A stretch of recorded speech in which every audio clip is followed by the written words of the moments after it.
aspirants, welcome to Adda 24/7 Regulatory Body SO channel. This is Neelam Gehlot, your reasoning mentor.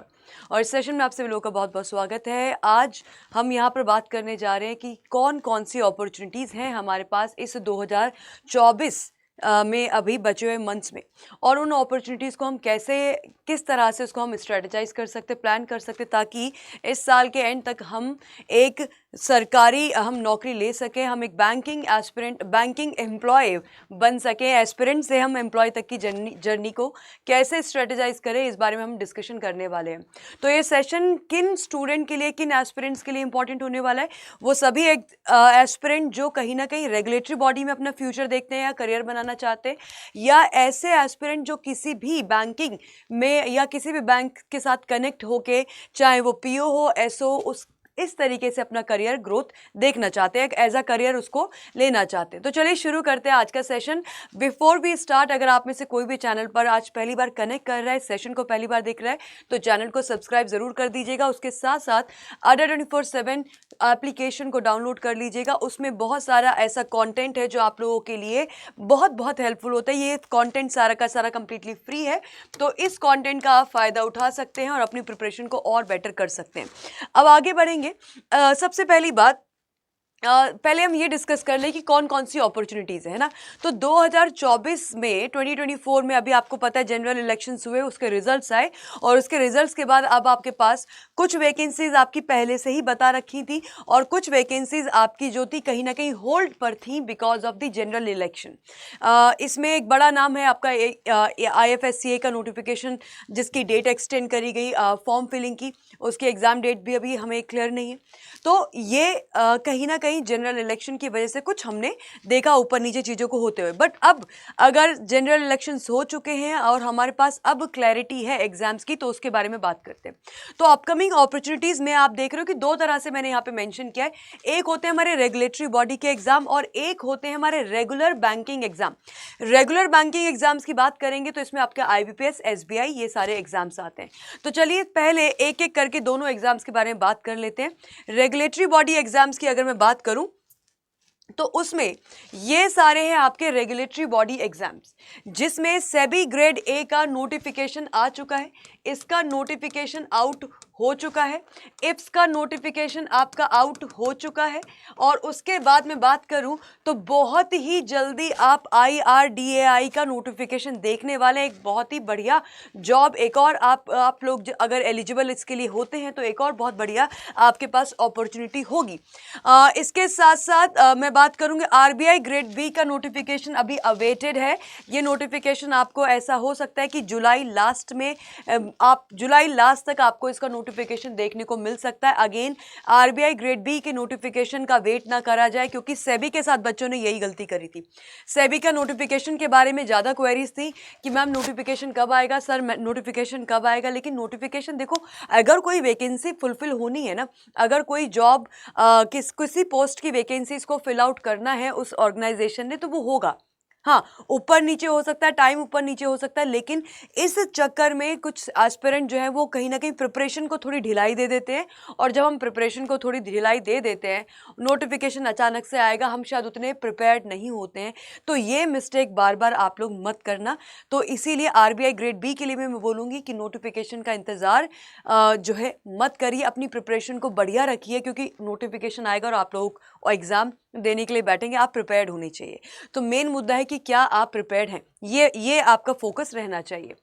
तो SEBI grade A officer, ये आपका examination है। यहाँ पे सेबी का आपका नोटिफिकेशन भी आउट हो चुका है, इफ्स का नोटिफिकेशन आउट आपका पहले से हो चुका था, इससे पहले ये इलेक्शन से पहले ही आपका नोटिफिकेशन आउट हो गया था। सेबी का इलेक्शन के बाद अभी 3 दिन पहले आपका नोटिफिकेशन आउट हुआ है। IRDA का, DAI का आपका आने वाला है। नबार्ड का आपका RBI ग्रेड B के बाद आपका नबार्ड का नोटिफिकेशन देखने को मिलेगा। और जो दो बड़े एग्जाम्स हैं जो हमने यहाँ पे लिखे हैं, SBI CBO, circle based officer की वैकेंसी हमने लास्ट टाइम कवर करी थी। इसके इस समय इंटरव्यूज़ जो हैं उसके लिए बच्चे तैयारी कर रहे हैं, एस्पिरेंट तैयारी कर रहे हैं सर्कल बेस्ड ऑफिसर के लिए। और पीएनबी एसओ क्रेडिट ऑफिसर की वैकेंसी भी हमने इस साल कैटर करी थी और इसका भी इस समय इंटरव्यूज़ के लिए तैयारी कर रहे हैं एस्पिरेंट जिनका रिटन एग्जाम में क्वालिफाई जिन्होंने करा है। अब सीबीओ और पीएनबी एसओ की वैकेंसी में ये लोग अपनी कहीं ना कहीं इंटरव्यू की प्रिपरेशन में लगे हुए हैं, क्वालिफाइड जो कर चुके हैं एस्पिरेंट। अब ये वैकेंसीज भी आपकी इस साल आएंगी, दोबारा आएंगी। तो अगर ओवरऑल देखा जाए तो करीब करीब हमारे पास 3 and 2 5 and 2 7 वैकेंसीज हैं जो आपके कहीं ना कहीं रेगुलेटरी बॉडी एग्जाम की वैकेंसी हैं। और ये बहुत बड़ी अपॉर्चुनिटी है क्योंकि सभी आपकी ऑफिसर लेवल वैकेंसीज होती है, सभी की सैलरी 1 लाख प्लस होती है। और अगर यहाँ पे मैं बात करूँ तो सबकी जो सैलरी आपको यहाँ पे दिखाई देती है वो 1 लाख प्लस आपको सैलरी दिखाई देती है। सीबीओ और पीएनबी एसओ को छोड़कर मैं बात कर रही हूँ, बाकी सब में ऑलमोस्ट आपको 1 लाख प्लस सैलरी यहाँ पे दिखाई देती है ऑलमोस्ट सभी एग्जाम्स में। देन इसके आगे मैं बढ़ूं तो सेबी की मैंने क्योंकि जिन के नोटिफिकेशन आया उनकी चीज़ें मैंने आपको क्लियर करने की यहाँ पे कोशिश की है।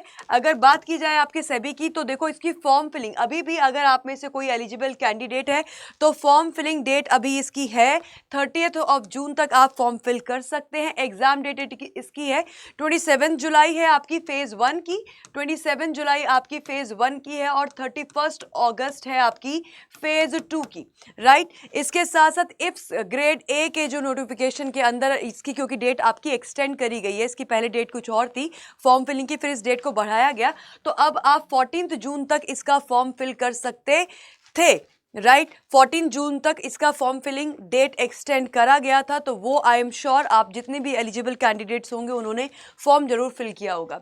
देन आरबीआई ग्रेड बी का नोटिफिकेशन एक्सपेक्टेड है। आईआरडीए का बहुत जल्दी आपको नोटिफिकेशन देखने को मिलेगा, ये अंदर की जानकारी है, इस पर एक ऑलरेडी हम सेशन कर चुके हैं, आपके इसी चैनल पर अवेलेबल, उसको आप जाके देखिएगा। एंड नाबार्ड का भी नोटिफिकेशन आपका एक्सपेक्टेड है। आगे बढ़ा जाए, अब बात की जाती है रेगुलर, तो ये सारे ही एग्जाम को आपके हम इस चैनल पर कैटर करते हैं। उसके साथ साथ आता है अपना अगला एग्जाम रेगुलर बैंकिंग एग्जाम, जिसमें आपके 3 हम एग्जाम देखते हैं, जिसमें आईबीपीएस है आपका, आईबीपीएस के साथ साथ आपका एसबीआई है और एसबीआई के साथ साथ आपके आरआरबी यानी कि रीजनल रूरल बैंक्स के एग्जाम। अब इसमें ये आपका एग्जामिनेशन शुरू हो जाएगा आपका अगस्त से लेकर दिसंबर तक, इसके सारे एग्जाम्स कंडक्ट करवा दिए जाएंगे। आईबीपीएस ने अपना कैलेंडर पहले से जारी कर दिया था। आरआरबी की मैं बात करूं तो रीजनल रूरल बैंक, इसका अभी नोटिफिकेशन भी आउट हुआ है, ठीक है, इसका नोटिस भी आउट हुआ है। इसमें आपके पास office assistant and officer scale 1, इन दोनों का आपका प्रीलिम्स का एग्जाम होता है, प्रीलिम्स के साथ साथ आपका मेंस का एग्जाम होता है दोनों के लिए, राइट। इसके बाद मैं बात करूं तो रीजनल रूरल बैंक, जिसमें आपके officer grade 2 scale 2 and scale 3 की बात होती है, तो यहाँ पे आपका सिंगल एग्जाम होता है क्योंकि यहाँ पे एक्सपीरियंस भी चाहिए होता है, तो ये सिंगल एग्जाम होता है, राइट, ये सिंगल एग्जाम।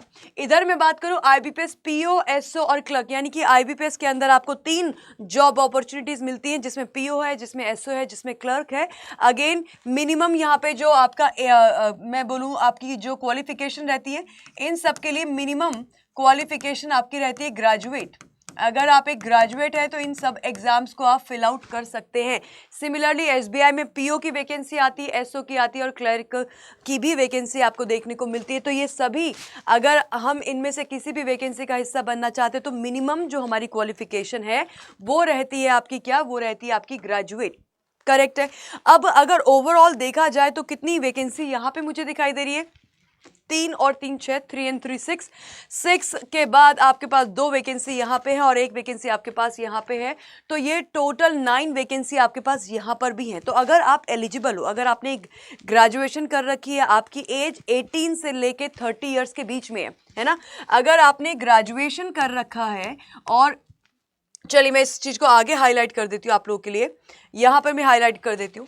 अगर आप लोगों ने ग्रेजुएशन कर रखा है, ठीक है, अगर आप लोगों ने ग्रेजुएशन कर रखा है, साथ ही साथ आपका जो एज लिमिट है वो कहीं ना कहीं 18 से 30 इयर्स के बीच में आप बीच में लाई करते हैं, तो आप इन रेगुलेटरी बॉडी एग्जाम्स के साथ साथ इन सारे रेगुलर बैंकिंग एग्जामिनेशन के लिए आप एलिजिबल होते हैं। मोस्ट ऑफ द एग्जाम के लिए आप एलिजिबल हो जाते हैं। जैसे रेगुलेटरी बॉडी में आपके कुछ एग्जाम, जैसे सेबी है, सेबी में सभी पोस्ट ग्रेजुएट अगर हैं तो वो फिल कर सकते हैं, और ग्रेजुएशन के लिए कुछ स्पेशल डिग्रीज हैं जो स्टूडेंट कवर उसको कर पाएंगे, जो स्टूडेंट उसको फिल आउट कर पाएंगे। बट मोर और लेस अगर मैं एक ज़्यादातर देखूं तो सब में आप ग्रेजुएट होना आपके लिए कंपलसरी, जैसे कि आपका IRDAI का नोटिफिकेशन, उसमें भी आपकी ग्रेजुएशन ही रिक्वायर्ड है। तो और इस चैनल पर अगर आपको किसी भी में भी डाउट है, बहुत सारे एस्पिरेंट पहली बार किसी एग्जाम को ट्राई कर रहे होते हैं, उनको ज़्यादा जानकारी नहीं होती, विच इज़ फाइन। तो अगर आपको किसी भी एग्जाम की डिटेल्ड वो देखनी है कि मैम इसका एग्जाम पैटर्न और इस एग्जाम इसका सिलेबस क्या होगा, कितने इसमें फेजेस होते हैं, तो वो सारी चीज़ें आपके इस चैनल पर हमने कवर कर रखी हैं। आप उसको बस आप टाइप कीजिए, उसको सर्च कीजिए एंड आपके सामने वो वीडियो आ जाएगा, वहाँ से आप पूरी जानकारी भी ले सकते हैं। अगर आपको किसी एग्जाम का सिलेबस जानना है, किसी एग्जाम की आपको एग्जाम पैटर्न जानना है, इस सेशन में मैंने मेजरली आपके सामने क्या क्या अपॉर्चुनिटीज़ हैं आपके पास इस साल तक एंड होने तक, उसके बारे में मैंने यहाँ पे डिस्कशन मैंने किया है, सो दैट आप टाइम से अवेयर हों और टाइम से आप अपनी स्ट्रैटेजी और अपनी तैयारी करना शुरू कर सके। अब अगली बात आती है कि कैसे इसकी प्रिपरेशन की जाए। तो वो सारी क्या चीज़ें हैं जो हमें प्रिपेयर करने के लिए ज़रूरत पड़ती है, क्या वो एलिमेंट्स है जिससे आप किसी भी एग्ज़ाम को क्वालिफाई करते हैं। तो देखो, एग्ज़ाम को क्वालिफाई करने के लिए दो ही बड़ी बातें। आजकल सभी एग्ज़ाम्स आपके कैसे हो रहे हैं, ऑनलाइन हो रहे हैं, हम सब जानते हैं बात। अब ऑनलाइन जब एग्ज़ाम होता है और साथ में इन एग्ज़ाम्स को हम बोलते हैं स्पीड टेस्ट, है ना, इन एग्ज़ाम्स को हम स्पीड टेस्ट का नाम भी देते हैं। तो ऑनलाइन एग्ज़ाम हो रहे हैं और स्पीड टेस्ट है, तो इसमें क्या कोई भी एग्ज़ाम बिना कॉन्सेप्ट क्लैरिटी के निकाला जा सकता है? नहीं, कॉन्सेप्ट क्लैरिटी तो आपको चाहिए, वो किसी भी तरीके का एग्ज़ाम हो, चाहे वो क्लर्क का एग्ज़ाम हो, चाहे वो RBI ग्रेड बी ऑफिसर का एग्ज़ाम हो, आपको कॉन्सेप्चुअल क्लैरिटी तो चाहिए। बट कॉन्सेप्चुअल क्लैरिटी के साथ साथ अब वो ज़माना आ गया जहाँ पर आपकी स्पीड बहुत मैटर करती है। तो वो जो की एलिमेंट्स है उसके बारे में बात कर लेते हैं। की एलिमेंट्स है आपके पास कि आप क्या क्या करें। आप टॉपिक वाइज आपके कॉन्सेप्ट्स अगर क्लियर है, टॉपिक वाइज आपके कॉन्सेप्ट्स क्लियर होने चाहिए। साथ ही साथ after that you have completed the concepts, एक बार अगर हमारे कॉन्सेप्ट्स क्लियर हो जाते हैं तो दूसरी चीज जो हमें करनी चाहिए वो है हमारे टॉपिक वाइज प्रैक्टिस भी हमारी होनी चाहिए।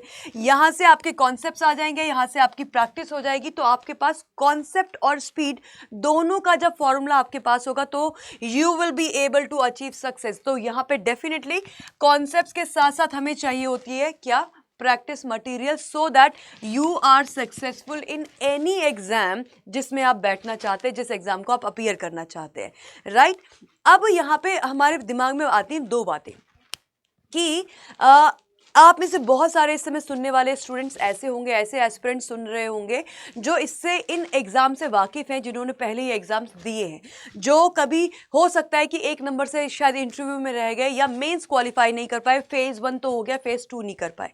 तो ऐसे बहुत सारे एस्पिरेंट जो ऑलरेडी तैयारी कर चुके हैं, मार्क माई स्टेटमेंट्स, ऐसे बहुत सारे एस्पिरेंट जो इस वीडियो को देख रहे होंगे जो इन एग्ज़ाम्स की पहले तैयारी कर चुके हैं, चाहे वो RBI ग्रेड बी ऑफिसर है या वो आपका IBPS PO या SBI SO का एग्जामिनेशन है। अगर आप इससे पहले इन एग्जाम्स की तैयारी कर चुके हैं तो फिर आपको क्या करना है, इन दैट केस आपको केवल और केवल प्रैक्टिस करनी है। प्रैक्टिस में आप लोगों को क्या करना चाहिए, टॉपिक वाइज टेस्ट लगाना शुरू कर देना चाहिए।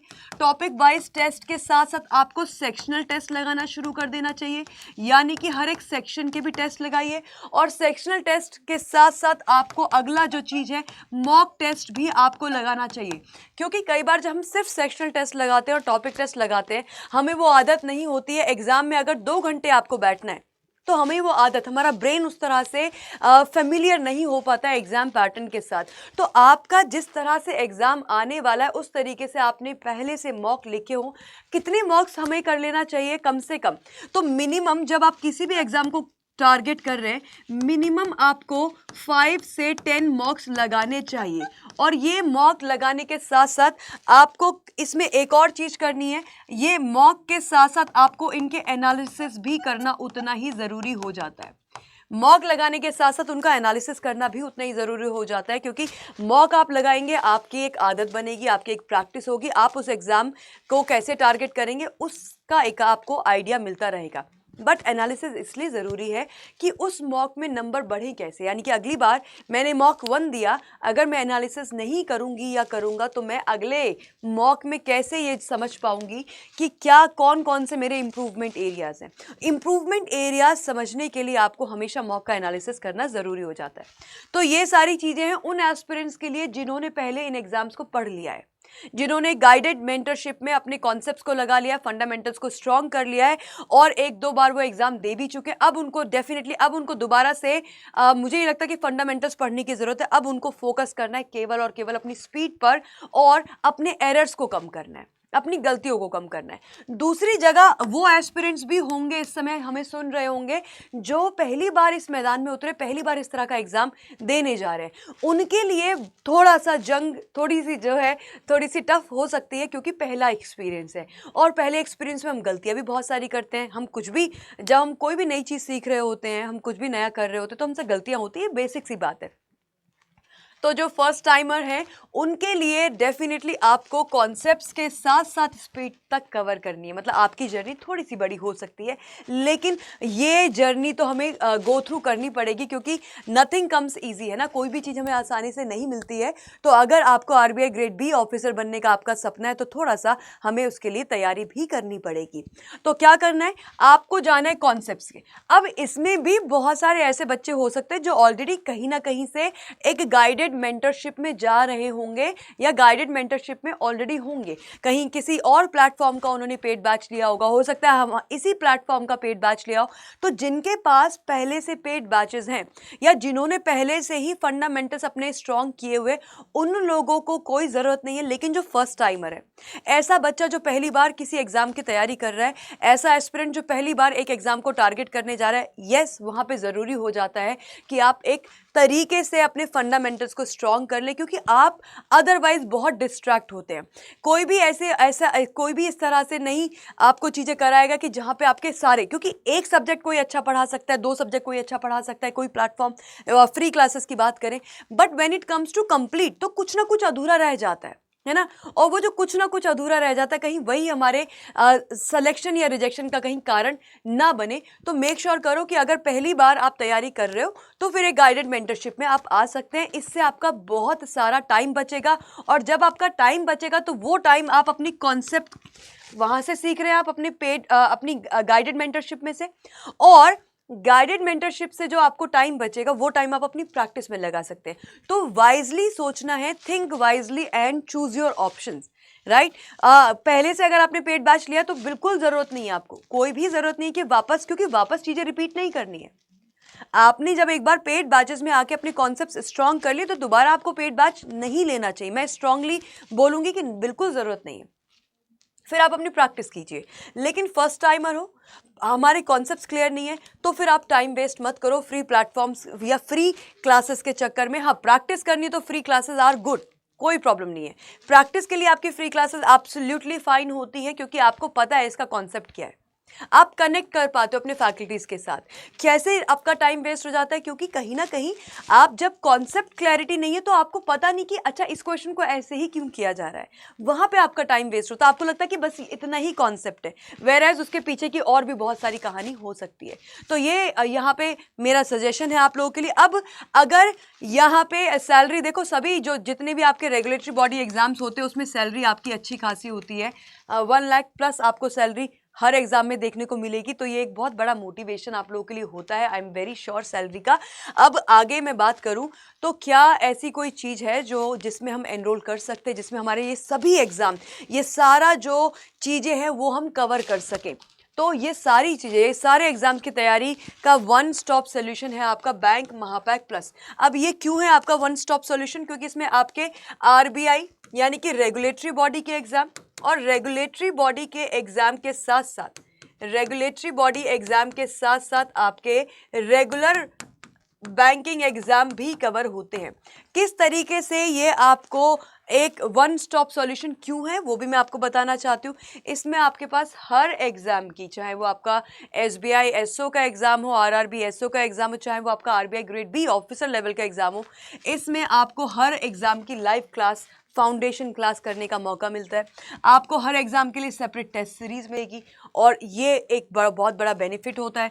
आपके सभी जो है एग्ज़ाम की प्रैक्टिस PDF आपको मिलेंगी उस कोर्स के अंदर, साथ ही साथ आपको क्लास नोट्स मिलेंगे, साथ ही साथ आपको RBI के सर्कुलर्स मिलेंगे। तो ये सारी चीज़ें जो कहीं ना कहीं में हमें प्रिपरेशन में चाहिए होती ना, RBI के सर्कुलर्स होते हैं, आपकी पॉलिसीज़ होती हैं बहुत सारी गवर्नमेंट की, है ना, गवर्नमेंट की बहुत सारी पॉलिसी, तो इन सब के आपको मिलेंगे क्या, क्लास नोट। तो आपका बहुत सारा समय बचता है और जो ये समय बचेगा वो आपको अपनी प्रैक्टिस में लगाना है, सो दैट कम टाइम में आप एक बेहतर एस्पिरेंट, एक बेहतर कॉम्पिटिटर निकल कर आएँ इन एग्ज़ाम्स में। जब आप इन एग्ज़ाम्स में बैठो, एग्ज़ाम आप देकर आएँ। नाउ ये आपके पास चॉइस है, अगर आप चाहें तो इसमें एनरोल कर सकते हैं, आपकी सभी जो है परेशानियों का सॉल्यूशन होगा। और इस समय आपके इस चैनल पर आपके अड्डा 24/7 ने एक बहुत बड़ा पैकेज निकाला है गाइज। ये पैकेज इससे पहले था भी नहीं और इस पैकेज में आप लोगों को मिल रही है 3 टाइम्स वैलिडिटी। अभी तक हमने डबल वैलिडिटी की आपसे बात करी थी हमेशा, इस बार आपको मिल रही है 3 टाइम्स वैलिडिटी, सो दैट हर एक स्टूडेंट जो पढ़ना चाहता है, आगे बढ़ना चाहता है, करियर बनाना चाहता है बैंकिंग इंडस्ट्री में, वो बना सके। तो ये फादर्स डे पे जो कि 16 जून को है आपका फादर्स डे, उस दिन के लिए हमने एक बहुत बड़ा ये प्लान आप लोगों के लिए लेकर आया अड्डा 24/7। और इस प्लान के अंदर आपको रिड्यूस्ड प्राइस पे यानी कि 77% ऑफ के साथ आपको डबल की जगह ट्रिपल वैलिडिटी मिल रही है।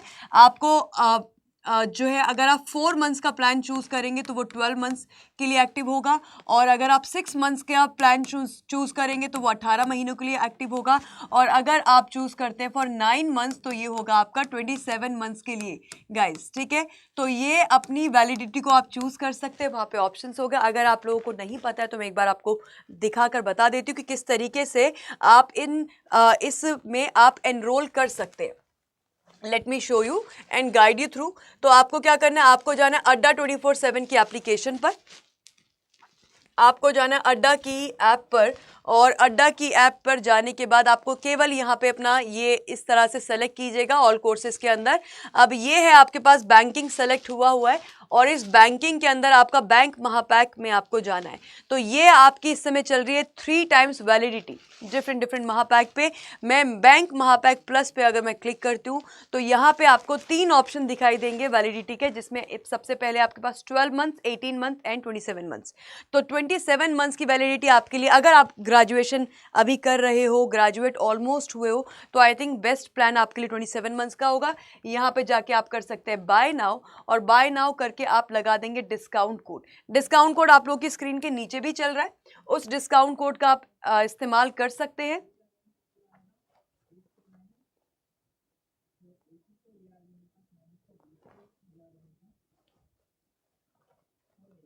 यहाँ पे जाके हमें ये लगा देना है अपना discount code which is Y651, और ये आपका प्राइस ड्रॉप हो जाएगा टू 7,000। इसी तरीके से 12 मंथ्स वाला प्लान भी आप चूज कर सकते हैं, दैट विल बी फॉर 4500। तो ये आपके पास सारी डिटेल्स हैं। This is the referral code, ये आपका रेफरल कोड है जिसको आप लगा सकते हो। अगर मैं 12 मंथ्स की वैलिडिटी चूज करूंगी तो मेरी फीस आप लोगों की हो जाएगी 4500 की। तो ये सारी डिटेल्स आप लोगों के सामने है, and all the very best guys. बहुत सारी अपॉर्चुनिटीज़ हैं आपके पास इस साल के एंड तक, एंड इस साल अगर आप पूरी मेहनत करें, दिल से आप कोशिश करें, तो डेफिनेटली आप वो एक जॉब आपकी पक्की हो जाएगी। एंड रेगुलेटरी बॉडी का अगर उस एग्ज़ाम्स को आप टारगेट कर रहे हो तो इस प्लेटफॉर्म पे आपको हर वो चीज़ कराई जाती है जो आप को कहीं ना कहीं आगे लेके जाएगी इन एग्जाम्स में। साथ ही साथ अगर आपको रीजनिंग की फ्री प्रैक्टिस करनी है, अगर आप लोगों को रीजनिंग की फ्री प्रैक्टिस करनी है तो फ्री क्लास रीजनिंग की मैं आप लोगों के लिए लेकर आती हूँ एट 8:30। रीजनिंग की फ्री क्लास मैं आप लोगों के लिए लेकर आती हूँ एट 8:30 PM। इसको भी आप फॉलो कर सकते हो अगर आप ऑलरेडी प्रिपेयर कर चुके हैं कॉन्सेप्ट्स को। तो thank you everyone, all the very best guys, and see you very soon.